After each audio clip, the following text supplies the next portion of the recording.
Well, there's several reasons that can cause a child to wet the bed. The causes really are that the bladder is not mature, so it really hasn't built up the capacity to hold the urine or know that it's full at night. Also, sometimes the body produces a hormone that causes the urine to be decreased during the night for all of us, and that may not have happened in your child. So there's many causes. And remember, the other cause that's really important is genetics.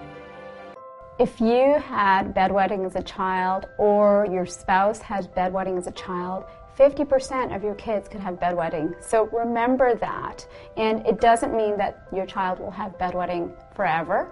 Most kids will outgrow it. In fact, by 12, only 1% of children have bedwetting, 1 in 100.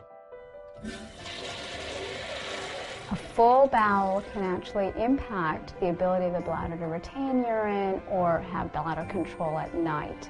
So if your child's constipated, and a lot of kids are because they're not eating well, they're not eating enough fruits and vegetables, they're not drinking enough water, you've got to get a hold of that issue.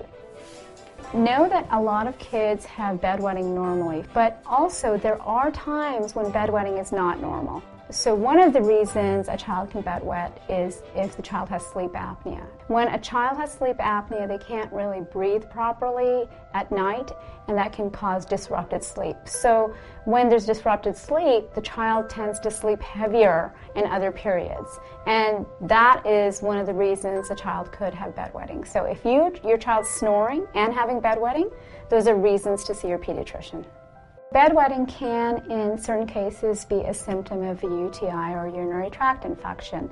So if your child is bedwetting, has never done that before, or is doing it frequently and has other symptoms such as burning when they're urinating during the day, going to the bathroom a lot, feeling like they're not really emptying their bladder, abdominal pain, fevers, those are the reasons that you should definitely go to see your doctor to make sure it's not a urinary tract infection or any other serious cause.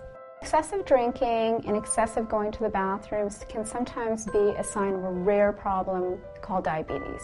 So although it's rare, we always want to make sure that a child's not affected by it. So make sure you talk to your pediatrician and make sure that there's no other issues going on.